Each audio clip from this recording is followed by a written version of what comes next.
네, 프롱트입니다. 이번 시간에 자바스크립트 모듈의 역사를 한번 알아보려고 해요. 과거 10년도 더 전이죠. 2010년 전쯤에는 2000년대부터 자바스크립트 개발들을 많이 했었는데 거의 스크립트 언어로 이제 어떤 메시지를 띄운다거나 또는 컨펌 창 또는 액티브엑스라는 게 있었는데 그런 것들을 제어하는 코드. 그래서 함수가 몇 개 있고 변수가 몇 개 있고 이 정도였기 때문에 모듈, 충돌 이런 문제는 없었죠.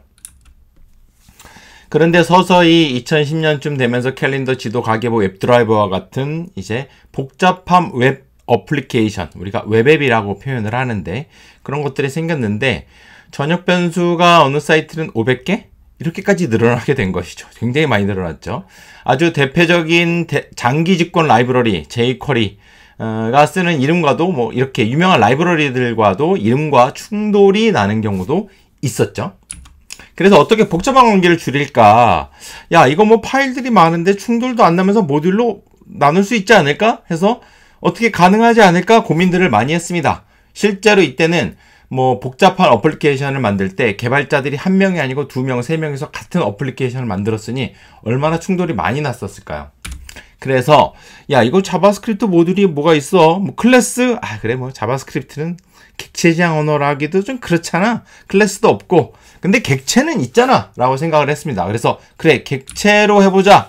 저 처음에 객체를 만들고 이 코드를 보면은 푸 컴퍼니라는 거 아래다가 커먼이라는 디렉토리를 속성을 집어넣습니다. 그러면은 커먼은 푸 컴퍼니 아래에 있는 거죠. 그러니까 중첩된 객체 구조가 되는 거고 서비스도 그 안에 있는 거고 그러면 서비스라는 속성이 객체인데 그 안에 또 사이드 메뉴 계속 이런 식으로 객체 안에 객체를 넣는 구조를 하는 거죠. 그럼 여기에들 전역 변수가 몇 개일까요? 무수한 전역 변수가 하나로 바뀌는 것이죠. 바로 푸 컴퍼니만 전역 변수가 되는 놀라운 일이 생깁니다. 그래서 객체 하나에 다 넣자. 야, 이거는 이름을 뭐라 그럴까? 이거 굉장히 좋다. 다른 거에 충돌도 안 나고 좋다. 물론 이것도 단점이 있습니다. 모듈을 서로 부를 때 네임을 많이 객체 속성 이름을 많이 적어야 되니까 좀 힘들긴 했었죠. 어쨌든 이거는 어떠한 이름의 공간이 아닐까? 그래서 이거를 네임스페이스 패턴이다 라고 이제 이름을 지었죠. 자, 다른 방법도 생각을 했습니다. 저것뿐만이냐? 전역 변수를 만들고 모듈을 만드는 방법이 저것뿐이냐? 물론 저거 너무 멋지는데 그러면 함수 안에 두면 보호가 되지 않냐? 즉 함수 안에 모든 코드를 짜면 어떨까? 라고 해서 함수 스코프를 이용하자라는 생각들을 했었죠. 그래서 이와 같이 이름도 없는 함수로 다른 코드를 그냥 감싸버린 거예요. 그러면 함수 스코프가 있기 때문에 외부에서 이 안에 있는 코드를 접근이 안 되는 것이죠. 이렇게 됐더니 밖에서 아예 접근이 안 되니까 전역 변수가 제로가 되는 것이죠. 제로 글로벌 전략이다. 이런 얘기도 예전에 한 적이 있었어요. 그런데 이렇게 됐더니 야, 이거 푸랑 바는 밖에서 접근이 안 되는데 이거 가져다가 쓰려면 어떻게 써야 되느냐? 좋아, 보호는 했지만 이거 어떻게 가져다 쓰지? 이런 생각들을 하게 됐죠. 그래서 밖에서 쓰려면 이 코드를 이렇게 익스포트를 하는 거예요. 익스포트가 아니고 이제 리턴을 하는 거죠. 리턴. 그러면 리턴일 푸. 그러면 객체 푸만 반환을 하면 그렇지. 펑션은 감싸고 있는 펑션은 그래 펑션이지. 그러니까 반환도 될 거고 그때 안에 있는 것만 반환을 해서 접근할 수 있지 않을까 하는 거죠. 그러면 이 코드를 접근할 때 어떻게 쓰냐면 모듈 점프 이렇게 접근을 하는 것이죠. 모듈 점프. 그럼 모듈은 객체네? 그렇죠. 펑션이 이미 객체를 반환하고 있죠. 요거를 일종의 이제 하나의 모듈처럼 생각을 해서 프라이빗, 퍼블릭을 나누기 시작했죠. 이건 마치 모듈처럼 생겼다라고 생각을 해서 사람들이 또 이름을 멋지게 줬습니다. 지금 생각해보면 별론데 모듈 패턴. 모듈 패턴. 되게 추상적이죠. 이게 이제 뭔가 이거 자바스크립트 세계에서 더 이상의 모듈은 없어. 이걸로 모듈이 끝난 거야 라고 종집을 뜯듯이 이름을 지어버렸죠. 아무튼 그때 이제 복잡한 어플리케이션들을 네임스페이스 패턴이나 모듈 패턴을 이용해서 이렇게 네이버라든가 다음이라든가 이런 포털 사이트, 그 다음 해외에서도 구글에도 여러 서비스가 있겠죠. 캘린더 이런 것들을 하면서 복잡한 어플리케이션을 자바스크립트로 제어하는 시대가 이제 점점점 오고 있었죠. 어쨌든 자바스크립트 언어가 꽤 봤더니 덜 떨어진 건 아니고 쓸만하다 라고 이제 생각을 할 쯤에 동시에 2008년에 구글이 크롬과 더불어서 자바스크립트 엔진을 공개합니다. V8이 나왔죠. V8을 본 어떤 청년 한 명이 그렇게 생각을 했습니다. 이걸로 서버 사이드 자바스크립트 구현을 할 수 있지 않을까? 라고 했습니다. 물론 이때 모질라 재단에서 뭐 라이노라든가 이런 것도 많이 시도가 있어서 자바스크립트가 이거 브라우저 안에 있기엔 좀 아까운데 라고 해서 서버 사이드 또는 이제 백엔드에서 뭐 이거 그냥 할 수 있지 않을까? 자바스크립트를 굉장히 괜찮은 언어 같아 라고 이제 확인이 된 거죠. 그래서 이제 그걸 구현을 하기 시작했습니다. 그래서 라이언 달이라는 아저씨가 이제 노드.js를 만들었죠. 노드.js를 만들어서 야 이거는 언어가 아닌데 자바스크립트인데 브라우저 밖에서 동작이 되는 거야 라고 했죠. 그래서 복잡한 어플리케이션 구현은 뭐 그래도 노드.js를 쓰더라도 복잡한 어플리케이션이 있겠죠. 뭐 서버를 복잡하게 구현한다든가 그럴 때는 모듈 방식이 필요할 텐데 라고 해서 노드.js에서도 뭐 이런 거 X 파일을 만들고 익스포트를 require를 하는 식으로 모듈을 가져오고 내보내고 가져오고 뭐 대충 이런 거를 이렇게 브라우저에서 안 됐던 건데 이런 게 이제 필요하지 않을까 노드.js에서 생각을 했죠. 그래서 이제 노드.js는 이런 스펙 아까 봤던 코드가 이제 common.js인데 이제 common.js라는 거를 받아들였습니다. 실제로 common.js는 파일이 아니고 어떠한 스펙을 정의한 스펙이라고 보시면 되죠. 스펙이라고. 그래서 common.js를 만든 사람들은 2009년쯤이었는데 이게 이제 모듈을 정의하고 파일별 스코프를 생성이 가능해요. 이게 현대의 노드.js에서 모듈 단위에서의 이제 기반 기술이라고 보면 됩니다. 그래서 현재에도 이제 노드.js에서 require, export를 우리가 하면서 열심히 common.js 스펙을 따라서 개발을 하고 있죠. 자, 그리고 나서 이제 그 모듈을 가만히 봤더니 너무 마음에 든 거예요. 이건 브라우저에서 이런 건 된 적이 없었는데 브라우저에서는 안 필요할까? 그래서 common.js는 그것은 뭐 그다지 그거 어떻게 해야 되지? 골치 아팠죠. 브라우저에서 될까? 라고 해서 이제 야 이거는 그러면 노드.js면 아까우니까 브라우저에서 되자. 그래서 common.js에서 이제 그거에 대한 관심 있는 사람들이 만든 만든 스펙이 또 있습니다. AMD라는 걸 만들었죠. 그래서 스펙이에요, 스펙. Asynchronous Module Definition, AMD. 뭐, 엔비디아 같은 그 반도체 회사가 아닙니다.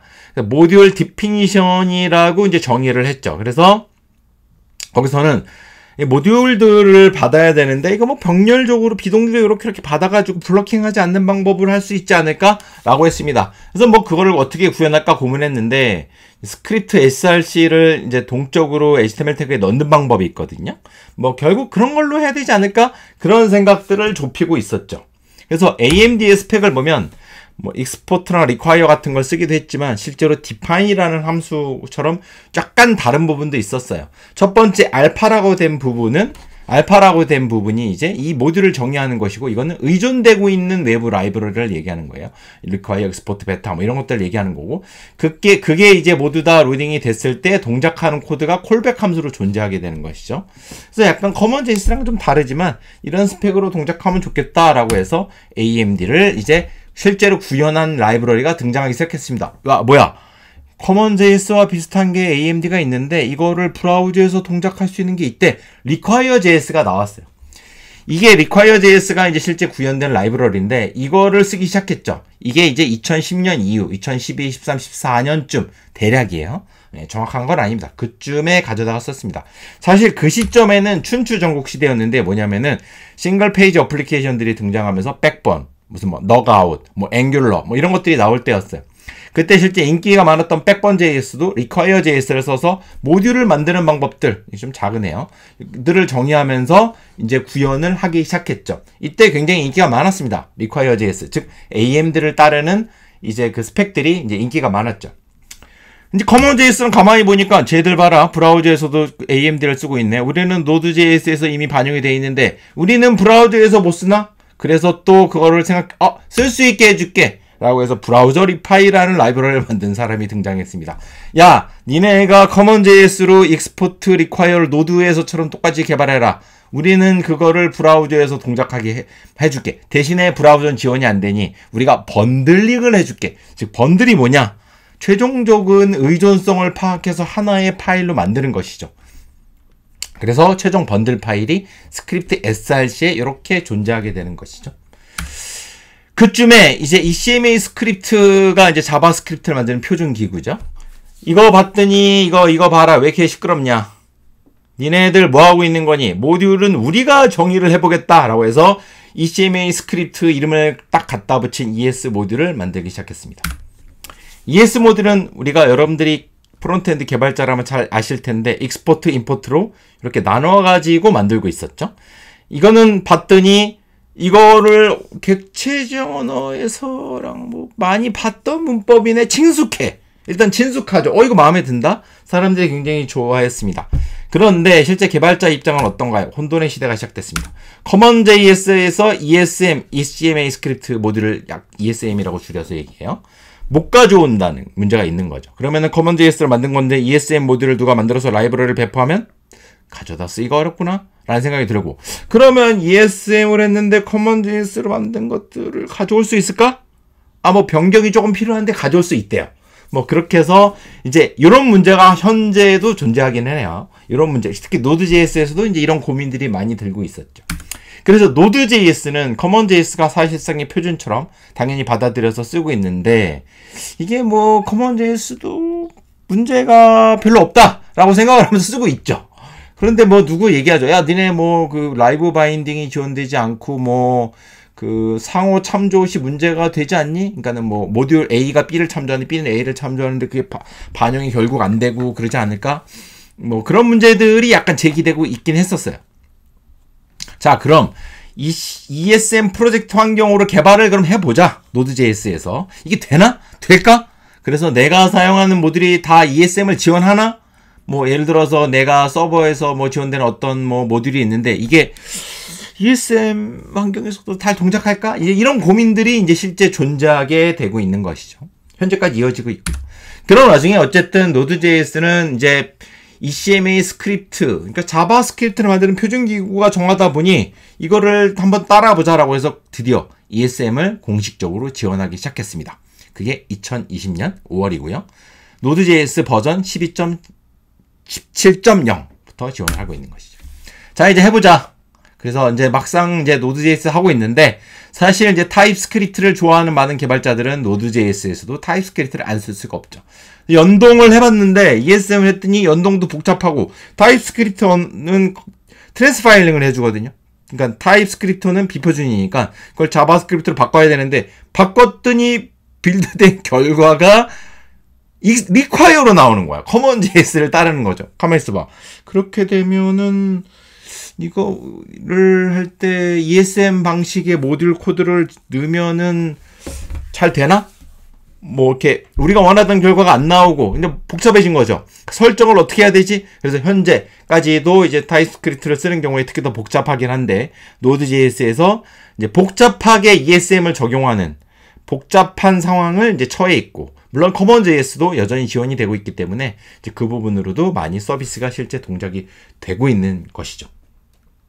자, 우리가 잠깐 잊고 있었던 브라우저 세상을 바라보겠습니다. 브라우저 세상은 약 10년 전부터 리액트, 앵귤러, 뷰 이런 것들이 나오고, 사실상에 이제 앵귤러가 1위를 이제 차지하고 있죠. 그래서 모듈만 만들어봐. 이제 왜냐면은 모든 프레임워크, 이제 뷰, 앵귤러 이런 것들이 이제 번들링은 우리가 해줄게. 문법은 ESM을 쓰자. 이런 걸 주장하는 아이가 드디어 등장을 했습니다. 아, 모듈, 그래, 컴포넌트만 만들면 되는구나. 뭐, 다 그걸 번들링으로 만들어준다고? ESM 문법도 지원이 된다고 해서 하는 게 이제 굉장히 사용이 편리한 웹팩이라는 게 등장을 했죠. 웹팩은 모듈을 여러 가지를 만들면, 모듈을 여러 가지 파일로 만들면 그거를 번들링을 해주는 그런 모듈 번들러라고 할 수도 있습니다. 자, 이쯤에서 이제 웹팩을 많이 현대에서 쓰고 있는데, 도대체 네이티브 ESM, ECMA 스크립트 모듈은 어디에 쓰는가? 브라우저 지원 범위도 봤을 때 94.94%.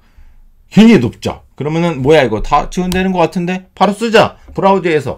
그리고 심지어 ESM은 최대한 이제 그 ESM이 처리되는 그 정의가 굉장히 복잡한데, 이제 처리되는 단위를 잘 나누고 독립적으로 처리되도록 하면서 뭔가 비동기적인 처리를 해서 블러킹을 하지 않는 방법을 내부에서, 그러니까 내부에서 처리되는 방법을 최대한 많이 쓰고 있는 거예요. 많이 쓰고 있으나 하지만 여전히 어렵습니다. 지나치게 라운드 트립이죠. 그러니까 파일이 만약에 중첩된 모듈이 굉장히 많으면 서버로 결국에 왔다 갔다 해야 되거든요. 물론 요즘에는 HTTP 2.0, 3.0으로 가고 있기 때문에 이런 게 어느 정도 해소되고 있으나 어쨌든 수많은 자바스크립트 파일을 계속 가져오려고 왔다 갔다 해야 되는 비용은 아직까지도 이제 불필요하게 발생하고 있는 것이죠. 그래서 성능상 좀 비효율이다라고 볼 수가 있고, 그리고 웹팩이 지원하는 거 보면은 뭐 각종 CSS 파일을 임포트 시키거나 이미지를 임포트 시키거나 그런 다양한 모듈의 지원을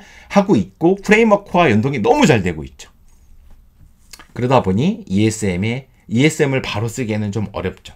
그래서 현실 세계는 어떠냐? 번들을 만들고 또 트리 쉐이킹, 레이지 로딩과 같은 것. 그러니까 번들은 하나의 파일인데 하나로 만들지 않을 수도 있거든요. 번들을 2개, 3개, 자주 쓰는 거는 묶어놓고, 그러니까 자주 변경이 되는 거는 따로 분리하고 변경이 안 되는 거는 이렇게 또 따로 묶어놓고 이런 식으로 이제 모듈을 나눠서 하는 것이죠. 그리고 야, 이 모듈은 나중에 필요하잖아. 그건 레이지 로딩을 해. 이런 것들이 이제 실제 존재하긴 해요. 다이나믹 임포트라든가 이런 게 있죠. 그래서 그런 것들을 이용해서 최저가 기술을 사용하라 현재는 이제 최선이라는데, 이 영상은 2022년이고요. 이 영상이 혹시라도 2025년에 보고 있다면은 이제 내용이 안 맞을 수 있을 확률이 있죠. 그래서 웹팩, 요즘에 나오는 뭐 롤업, 비트 이런 것들이 모두 다 아직까지도 이런 방법을 크게 벗어나질 않고, 대신에 다른 언어를 써서 러스트라든가 뭐 이런 걸 써서 한다거나 뭐 고를 써서 한다거나 뭐 어쨌든 다른 언어를 써서 뭔가 번들링을 하려는 노력들이 많이 있는 것 같아요. 그런 것들도 많이 있고, 그리고 이제 개발 단계에서는 좀 더 그 모듈을 번들링을 할 때 시간을 줄이기 위한 방법들을 많이 하고, 프로덕션 모드에서는, 그러니까 실서비스에서는 역시나 ESM을 아직은 못 쓰고 있는 것이죠.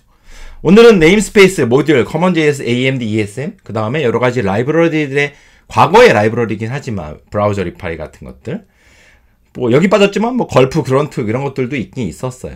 그래서 요즘에 어떻게 우리가 모듈이 여기까지 왔는지를 한번 알아봤습니다. 영상이 좋았다면 구독과 좋아요를 부탁드리겠습니다. 감사합니다.